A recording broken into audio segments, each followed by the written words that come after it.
우리 함께 말씀 보겠습니다. 고린도전서 1장 1절부터 10절까지입니다. 고린도전서 1장 1절부터 10절까지 우리 같이 교독하시겠습니다. 제가 1절 먼저 읽을게요. 하나님의 뜻을 따라 그리스도 예수의 사도로 부르심을 받은 바울과 형제 소스데네는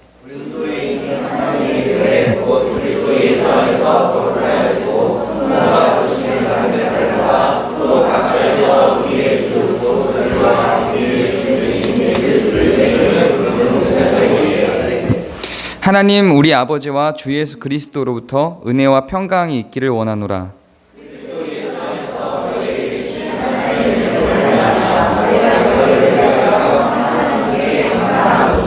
이는 너희가 그 안에서 모든 일 곧 모든 언병과 모든 지식의 풍족함으로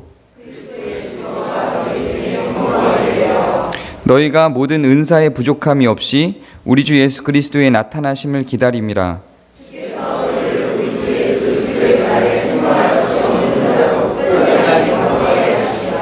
너희를 불러 그의 아들 예수 그리스도 우리 주와 더불어 교제하게 하시는 하나님은 미쁘시도다.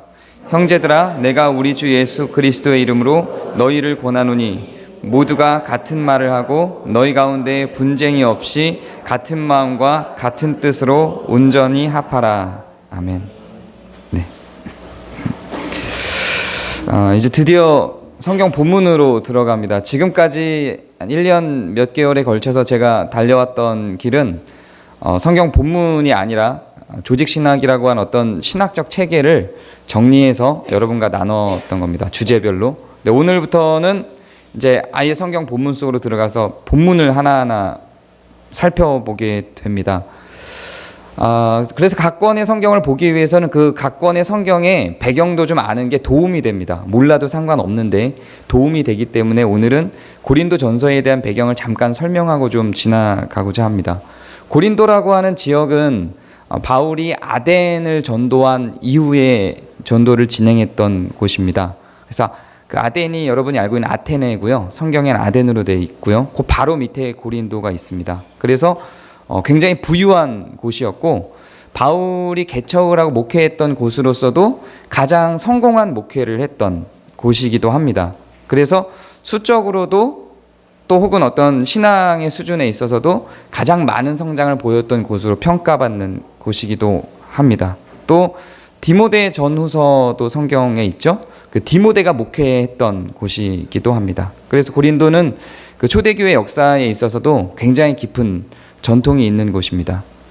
그런데 고린도 교회는 그러한데 고린도라고 하는 지역 자체는 또 완전히 다릅니다. 경제적으로 부유한 지역이다 보니까 쉽게 타락했고 또 그때는 우리가 지금 생각하는 혹은 성경을 기준으로 봤을 때 도덕적 윤리적 개념이 굉장히 많이 애매했던 때입니다. 그래서 아주 많이 타락했던 도시입니다. 그래서 어느 정도로 타락했냐면 코린티아 조마이라고 하는 유행어가 있습니다. 이건 고린도 사람들이라는 의미인데 고린도 사람들이나 그와 같은 행동하는 사람들을 비꼴 때 하는 유행어입니다. 그때 1세기부터 한 3세기 정도 사이에 발견된 문헌들 속에서 서로를 비꼴 때 하는 말로 고린도 도시에서 뿐만 아니라 로마 전역에서 그냥 사용되었던 표현입니다. 우리식으로 하면 쪽발이 이 정도 수준의 비하하는 말, 비꼬는 말로 사용됩니다. 어떤 사람들에게 사용되는 말이냐면 음탕하고 탐욕이 많고 자기 자랑을 잘하고 이런 사람들을 표현할 때 코린티아 조마이 이런 표현을 썼다고 합니다. 그러니까 고린도라는 도시 자체가 그렇게 음란하고 부유하고 탐욕 가득한 사람들로 많았던 그런 곳이었죠. 그런 곳에 있었던 교회, 우리가 충분히 상상해 볼 수 있는 교회의 모습이 거기에 담겨져 있으리라 생각됩니다. 지금으로 이야기하면 강남에 있는 교회, 강남에 있는 큰 교회, 강남의 대형 교회 이렇게 상상해 보면 그 당시에 고린도 교회가 차지하고 있는 위치를 그려볼 수 있을 거라고 생각합니다. 이렇게 고린도 교회가 많은 비난을 사실은 받습니다. 타락한 곳, 부유한 곳에 있었던 교회로서 또 이 앞으로 이야기하겠지만 고린도전서 자체가 사도 바울이 고린도 교인들에게 책망하면서 보낸 편지이기 때문에 주로 교회를 책망하는 데 사용되는 책으로 많이 불려집니다. 그래서 교회의 어떤 문제를 해결하기 위해서 목회자들이 그 교회의 문제를 해결하는 입장에서 선택하는 책 중에 하나가 고린도전서입니다. 그래서 우리 교회에 이런 문제가 있고 이 문제를 해결합시다라고 할 때 대부분의 교회 문제를 이 고린도 교회는 다 갖고 있었기 때문에 그런 문제들을 총집합해낸 그런 교회의 모양을 하고 있어서 교회의 문제를 해결하고자 할 때 선택하는 책이기도 합니다. 제가 그래서 이걸 선택한 건 아닙니다. 더불어 그런 대부분의 교회의 문제는 분쟁과 분열에 의하기 때문에 분쟁과 분열에 대한 책망이 많고 그 분쟁과 분열을 해결하기 위한 방법들이 신앙적인 방법들이 많이 등장해 있어서 제가 교회론이라고 하는 것이 가장 중요한 주제가 하나됨이기 때문에 그래서 고린도전서를 선택한 것이지, 물론 이제 교회 안에 문제를 우리에게 어떤 문제가 있으니 이걸 해결하자라는 입장에서 선택한 책은 아닙니다. 그래서 주로 교회론을 강의할 때는 에베소서와 고린도전서를 많이 강의를 합니다. 이렇게 문제 있는 교회에서 주로 사용되는 성경이다 보니 이 고린도 사람들이 다 문제 있는 사람들이었나 이렇게 생각할 수도 있을 것입니다. 그러나 그렇지는 않습니다. 이 본문 안으로 들어가 보면 고린도 교인들이 우리가 생각하는 것보다 훨씬 더 훌륭하고 훨씬 더 성숙하며 어떤 측면에서는 우리는 지금 현대 성도들은 흉내도 낼 수 없는 수준의 성도로서의 모습을 갖추고 교회로서의 모습을 갖추고 있는 것들을 볼 수 있습니다. 그렇게 성숙하기 때문에 오히려 사도 바울이 대놓고 이렇게 혼내고 책망할 수 있었던 것입니다. 그러면 본문으로 이제 들어가 보도록 하겠습니다. 사실은 고린도 전서 1장 1절부터 9절까지가 한 단락입니다. 그리고 10절은 뒷단락으로 분류가 됩니다. 그리고 사실상 사도 바울이 하고자 하는 말은 본격적으로 시작되는 요절은 1장 10절부터입니다. 9절까지는 그냥 인사말입니다. 그래서 1장 10절이 이 고린도전서 전체를 품고 있는 프롤로그라고 보시면 됩니다. 그래서 10절을 보면 이제 앞으로 고린도전서가 다 이 내용을 중심으로 전개가 될 건데요. 형제들아, 내가 우리 주 예수 그리스도의 이름으로 너희를 권하노니 모두가 같은 말을 하고 너희 가운데 분쟁이 없이 같은 마음과 같은 뜻으로 온전히 합하라. 이게 고린도전서의 주제입니다. 무엇 때문에 분쟁이 생기는지, 현재 고린도 교회가 갖고 있는 분쟁의 원인이 무엇인지, 그리고 그 분쟁을 어떻게 해결할 것인지, 그것을 해결하는 과정을 통해서 어떻게 교회가 하나 될 것인지, 어떻게 같은 말을 하고 같은 마음을 품고 같은 뜻을 갖고 온전히 합하게 될 것인지를 이 뒤에 계속 설명하게 될 겁니다. 오늘은 여기에 집중하기보다 이렇게 같은 마음과 같은 뜻을 품기를 원하는 이 설교를, 이 편지를 듣는 대상이 누구인가 하는 것을 조금 더 살펴보고 우리가 그 대상이 될 수 있는가를 좀 살펴보도록 하겠습니다. 이 내용을 살펴보기 전에 하나만 전제된 내용을 먼저 언급하고 지나갈 게 있습니다. 그 당시에 편지라고 하는 것은 나 개인이 어떤 개인에게 보내는 것보다 개인이 공동체에게 보내는 경우들이 훨씬 더 많았습니다. 개인이 개인에게 보내는 편지조차도 사실은 비밀 편지라기보다 공개 서한일 경우들이 훨씬 더 많았습니다. 그리고 주로 편지라는 개념은 이 당시에는 몰래 보내는 편지가 아니라 공개적으로 보내는 편지를 편지로 알았습니다. 왜냐하면 몰래 보내는 편지는 개인적인 지금 우리 시기의 어떤 택배 같은 것을 활용해야 되는데 교통이 잘 발달되어 있지 않잖아요. 그때는. 그러니까 특별한 교통수단을 사용해야 되죠. 값이 굉장히 비쌌습니다. 말하자면 국가가 정책적으로 진행하는 서한 전달은 공식적인 루트를 통해서 국가가 진행하는 형태로 해야 되기 때문에 대부분 다 공개 서한을 사용했습니다. 옛날 우리도 방을 붙이는 형태의 국가가 국민들에게 전달하고자 하는 내용을 전달했었죠. 그와 같이 공개적으로 편지를 보내는 것이 더 많은 문화들 속에 이 당시 로마 시대에 있었습니다. 돈 있는 사람이나 개인적으로 서한을 전달할 수 있었던 거죠. 이런 전통은 그 이후 교회들에도 계속됩니다. 그래서 천주교를 거쳐서 종교개혁 당시까지도 이 전통은 계속됐습니다. 인쇄술이 막 발달한 그 뒤에야 개인적인 편지가 잘 전달되었지, 그 전까지는 대부분의 편지들은 다 공개적으로 전달이 되었습니다. 심지어는 개인에게 보내는 것도 다 공개가 됐는데요. 예를 들어서 종교개혁 당시에 종교개혁을 폭력적으로 할 것이냐, 소극적으로 할 것이냐, 적극적으로 할 것이냐, 이런 많은 논쟁들이 있고, 천주교와 우리의 교리의 차이가 무엇인가 하는 것을 정리하는 당시에 서로 편지를 주고받았습니다. 루터와 칼빈이, 혹은 쯔빙글리와 루터가. 그 사이에 유명하진 않지만 사실 아주 중요한 역할을 했던 멜릉히톤이라는 사람이 있었는데, 그 멜릉히톤과 칼빈이 서로 서한을 주고받았는데, 그것이 개인적으로 주고받은 데서 끝나지 않습니다. 칼빈이 멜랑히톤에게 편지를 보내는데 그 편지가 공개적으로 모든 교회들에게 다 공개가 되는 거예요. 그런 식으로 편지들이 전달이 됐습니다. 이것은 이 1세기 당시의 그런 전통들이 교회 안에 남아서 계속해서 유지되었던 흔적들이 됩니다. 이 고린도전서의 서한도 그런 형태의 모든 교회들에게 공개되는 형태로 주어진 서한인 것입니다. 그러면 이 편지를 받는 대상자를 이제 본격적으로 살펴보도록 하겠습니다. 어떤 사람들이 이 편지를 받습니까? 1장 1절부터 3절까지 먼저 첫 번째 그 대상자들이 축약돼서 나타납니다. 2절부터 제가 읽어볼게요. 고린도에 있는 하나님의 교회 곧 그리스도 안에서 거룩하여지고 성도라 부르심을 받은 자들입니다. 성도라 부르심을 받은 자들, 또 각처에서 우리 주 곧 그들과 우리의 주 되신 예수 그리스도의 이름을 부르는 모든 자들입니다. 이 사람들이 이 편지를 받는 대상입니다. 이것은 단지 고린도 전서에만 해당되는 게 아니라 성경 전체가 다 이러하다고 보시면 됩니다. 앞으로 우리가 살펴보는 대부분의 모든 편지들, 바울이 쓰는 대부분의 모든 편지들에 이런 용어들이 나타납니다. 심지어는 신명기를 비롯해서 율법서를 썼을 때 모세조차도 이런 표현들로 성경을 시작합니다. 그리고 선지자들이 쓴 선지서들을 봐도 이런 언급들이 선지서들의 전반부에 등장을 합니다. 그 대상들은 모두 성도인 자들입니다.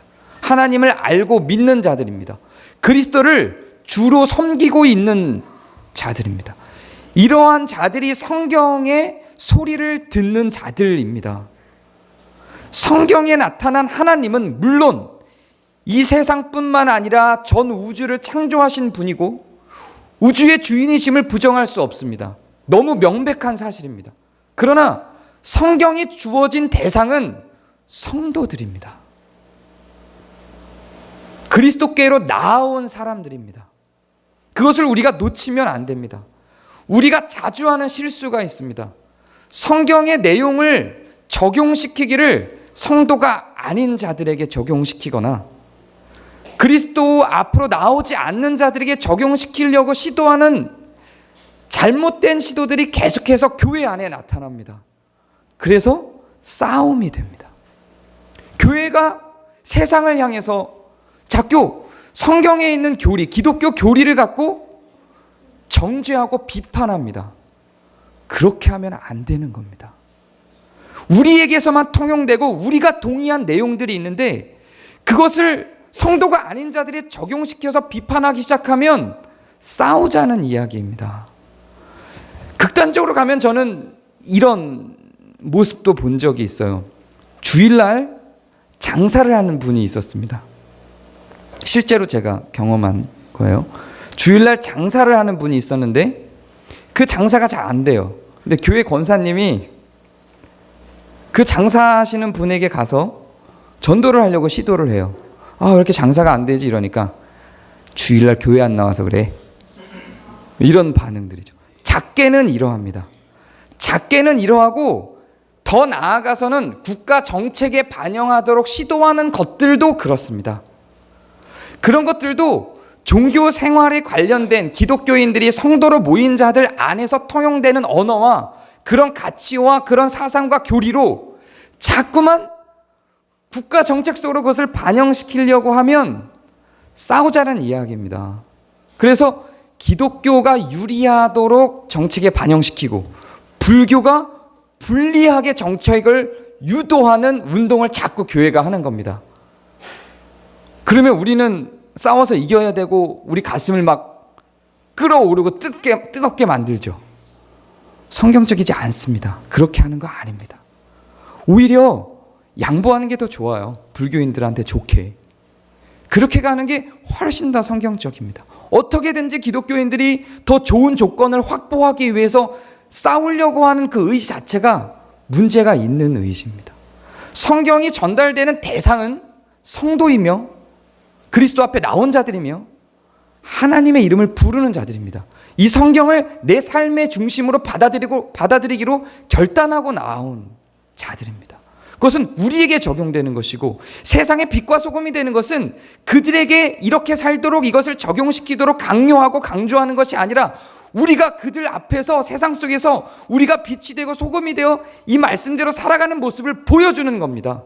그렇게 세상을 변화시키고 그렇게 바꾸는 거고 이 말씀이 우리에게 적용된 상태로 그 삶을 그들에게 보여주는 것이지 우리는 그렇게 살지 아니하면서 성도로서 이름을 갖고 하나님 앞으로 그리스도 앞으로 나오지 않은 다른 자들을 비판하고 정죄하며 그들의 삶을 재단하는 방식으로 가는 것은 아무짝에도 쓸모없습니다. 그것은 복음이 아닙니다. 오히려 그리스도의 이름을 더 망령되게 일컫는 것이라고 생각합니다. 성경은 기본적으로 성도라는 이름을 갖고 그리스도 앞에 나온 자들입니다. 그 다음에 그 대상을 조금 더 축소시켜서 나갑니다. 5절을 보면 그 대상을 이렇게 기록합니다. 이는 너희가 그 안에서 모든 일 곧 모든 언병과 모든 지식의 풍족함으로 이렇게 기록하고 있습니다. 교회 안에 있는 그들 중에서도 지금 이 편지를 받는 사람은 어떤 사람들이냐면 모든 지식에 풍족한 사람들입니다. 모든 언변에 능한 사람들입니다. 대충 어떤 사람들인지 교회 안에 어떤 사람들인지 이해가 되죠. 주일날 가만히 와서 예배드리고 가는 썬데이 크리스찬들을 향해서 하고 있는 말이 아닙니다. 다음 주부터 본격적으로 살펴보겠지만 지금 고린도 교회에 직면한 가장 큰 문제는 분열의 문제입니다. 4개의 파로 나눠져서 그 4개의 파가 서로 싸우고 있는 상태입니다. 자, 이 교회 안에서 교회뿐만 아니라 사실은 모든 세상의 원리가 그런데요. 싸움을 할 때 그 싸움을 말리기 위해서는 누굴 말려야 됩니까? 선두들을 말려야 되는 거죠. 리더들을 말려야 됩니다. 그 싸움을 일으키고 조장하며 그 싸움 가운데로 끌고 가는 자들을 말리는 겁니다. 그 뒤에 그냥 선동되어 따라가는 사람들을 말리는 게 아닙니다. 이 책망의 편지도 마찬가지로 모든 언병과 지식에 능한 사람들을 향하여 하고 있습니다. 책망이라고 하는 것은 이렇게 언병과 지식에 능하여 끌고 가는 자들, 중심에 서고 주축에 서 있는 자들을 향하여 하는 것입니다. 교회에서도 마찬가지입니다. 사랑하는 여러분, 교회 안에서 책망을 멈추시기 바랍니다. 권고드립니다. 책망을 멈추셔야 합니다. 책망은 저한테 하시는 겁니다. 운영위에게 하시는 겁니다. 목협위에게 하시는 겁니다. 네, 이제 책망의 화살이 막 제가 매주 주일만 겨우겨우 나오고 있는 삶의 무게에 버거워서 힘겨워서 허덕거리고 있는 자들을 향하여 책망하는 게 아닙니다. 섬김이들이 혹은 운영이가 버겁게 하나님이 정말 있을까를 고민하고 근심하며 나오는 자들에게 책망하는 게 아닙니다. 모든 언병과 지식이 이미 있어 그것을 다 알고 충분히 분별하며 나올 수 있는 자들에게 책망을 하는 것입니다. 그것을 결정하고 끌고 가는 자들에게 책망을 하는 것입니다. 그렇게 가는 것이 맞는 겁니다. 언병과 지식에 능하지 아니하고 아직 정확한 분별을 할 수 없는 그러한 자들에게 책망이 있는 것이 아닙니다. 이것이 우리 교회에 적용될 수 있는 이야기인지 모르겠는데 이걸 조금 더 확장시켜 보도록 하겠습니다. 분명히 신앙에는 수준이 있다고 저는 생각합니다. 제가 우리 교회 성도들 몇 분과 이야기해 본 결과 동의하지 않는 분들도 있다는 걸 알고 있습니다. 이미 모든 사람들을 동등한 신앙의 수준으로 보고 판단하고 교회를 운영하길 원하는 분들도 있다는 걸 제가 익히 알고 있습니다. 그러나 분명히 신앙에는 저는 수준이 있다고 생각합니다. 그 수준만큼, 신앙의 수준만큼 사실은 감당할 몫들을 감당하고 있기도 합니다. 그런데 제가 지난주에 했던 이야기하고도 조금 다르지 않아요. 내가 감당하고 있는 부분들에 대해서 억울해하지 마시기 바랍니다.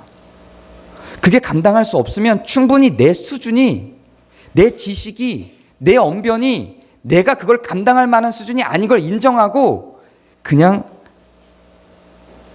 충분히 교회가 결정하고 가는 대로 따라갈 수 있으면 됩니다.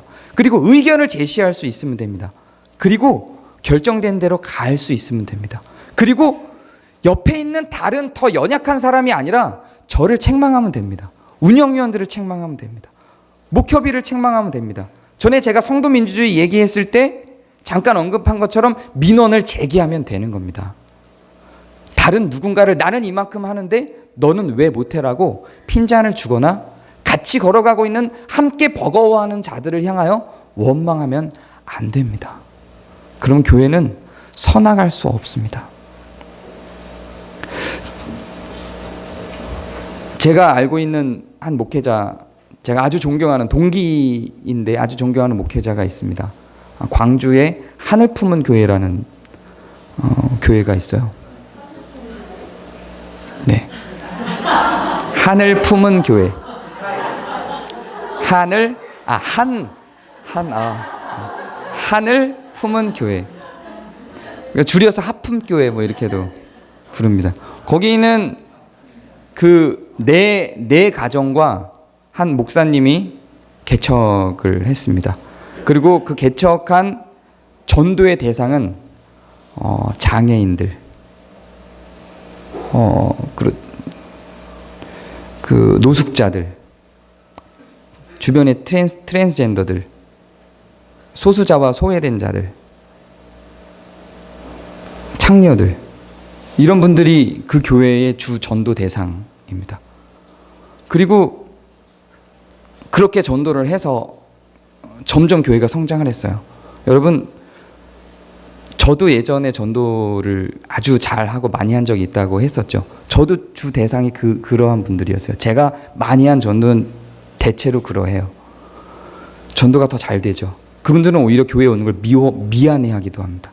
그래서 교회가 막 성장을 했어요.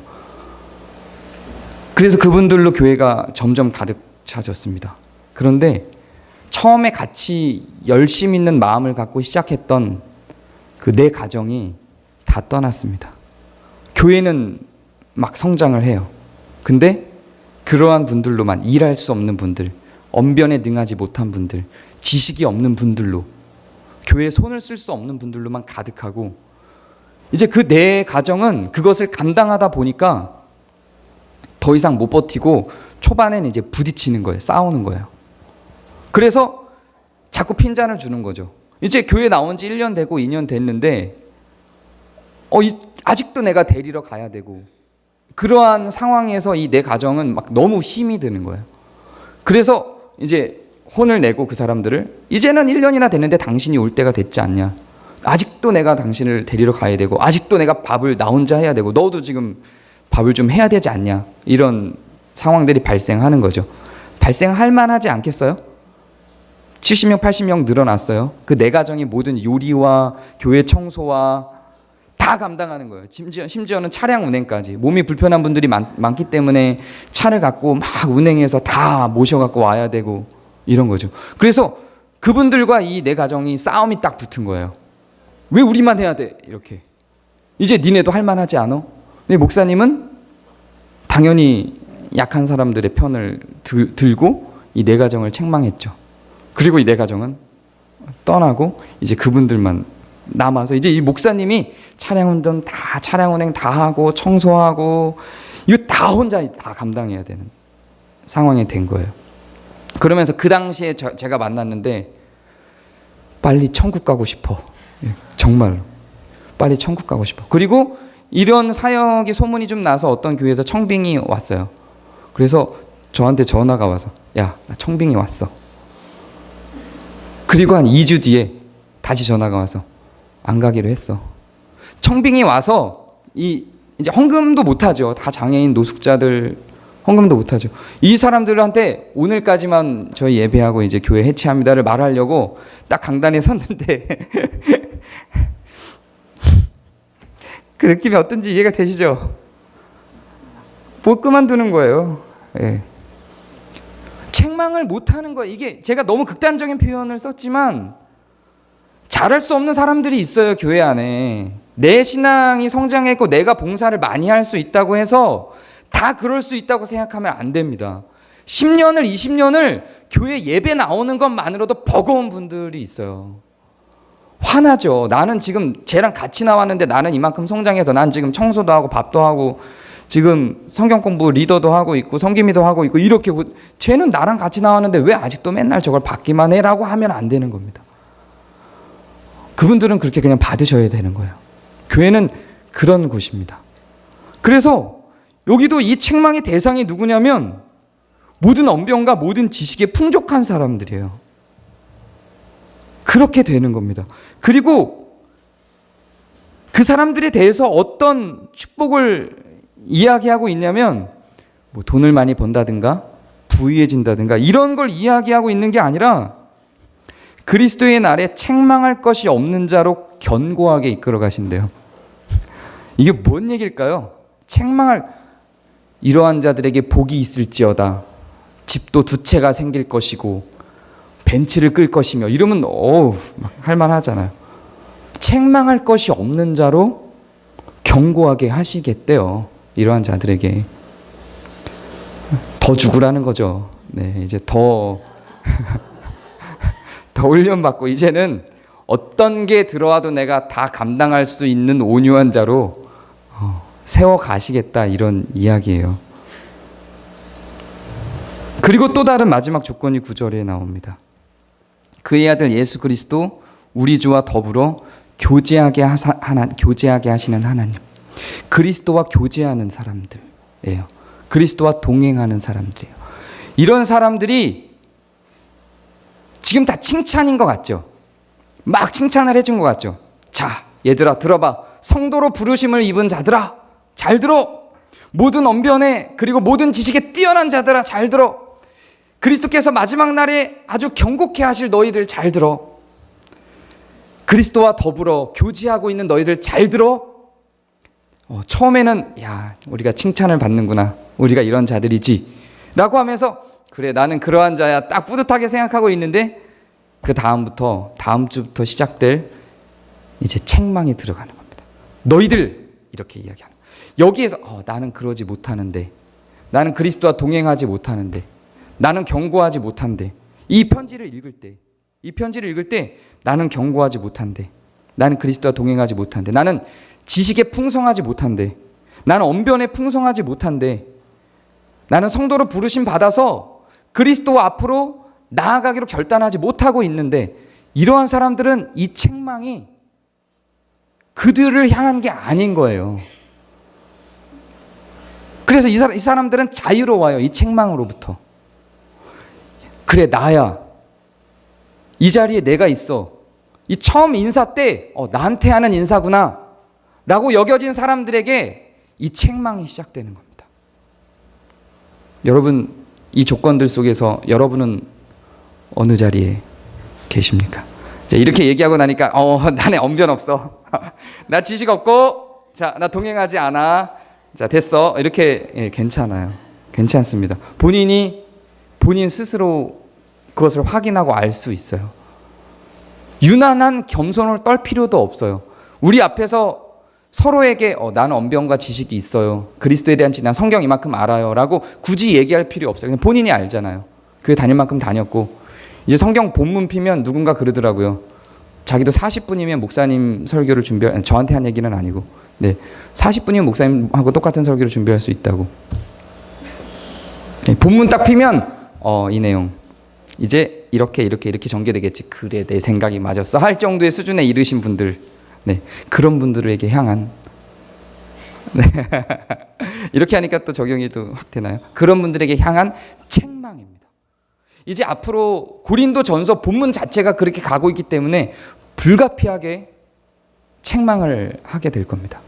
그러면 그것을 여러분들 모두에게 향한 거라고 생각하지 마시고 흘려 들으실 분들은 그냥 흘려 들으셔도 돼요. 그러나 내게 향한 말이구나라고 생각이 되시는 분들은 찔림을 안고 그 책망을 통하여 교회다운 교회 앞으로 나아오시면 되겠습니다. 그렇다면 이것은 직원회나 운영위원이나 특정한 인원들만 데리고 하면 되는 거 아닙니까? 왜 모든 성도들을 향하여 합니까? 라고 이야기할지 모릅니다. 또 더불어 그것이 교회입니다.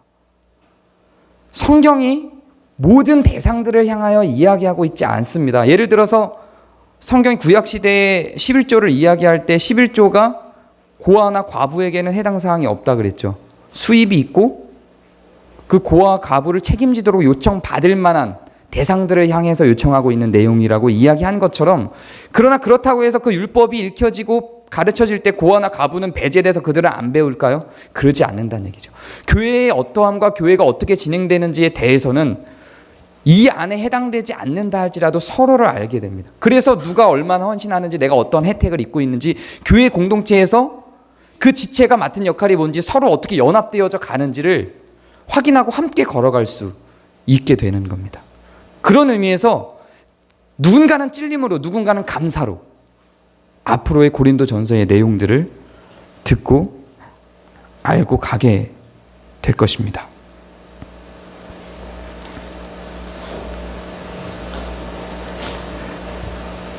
네, 고린도 교회는 쉽게 굉장히 많이 책망을 많이 받는 교회로 우리는 인식해 왔으나 사실은 그러하지 않고 여기 써 있는 것처럼 성도들이며 부르심을 입고 나온 자들이며 언변과 지식에 능한 자들이며 부족함이 없이 하나님 앞에서 그리스도와 함께 동행하며 책망할 것이 없는 자로 자라가는 자들입니다.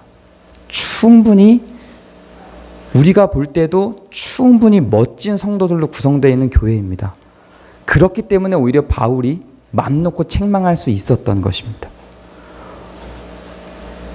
지금 우리가 책망할 것이 없는 교회일 수도 있습니다. 여러분 스스로가 책망할 것이 없는 교회로 여길 수도 있습니다. 그래서 저는 더욱더 고린도 교회에 향한 이 책망이 우리에게 한 번 더 점검되어지고 확인되어질 필요가 있다고 생각합니다. 부족한 자들에게는 부족한 대로, 또 충분한 자격이 있는 자들에게는 그러한 대로, 혹자들은 교정하기 위해서, 혹자들은 실수하지 않기 위해서 분명히 교회에게 필요한 말씀입니다. 이제는 다음 주부터 우리가 이 고린도전서를 살피면서 분쟁이 교회 안에서 왜 일어나는지, 그것을 어떻게 해결해 나가는 것이 하나님의 방법인지 곰곰이 생각하며 배워가는 시간을 갖도록 하겠습니다. 제가 기도하겠습니다.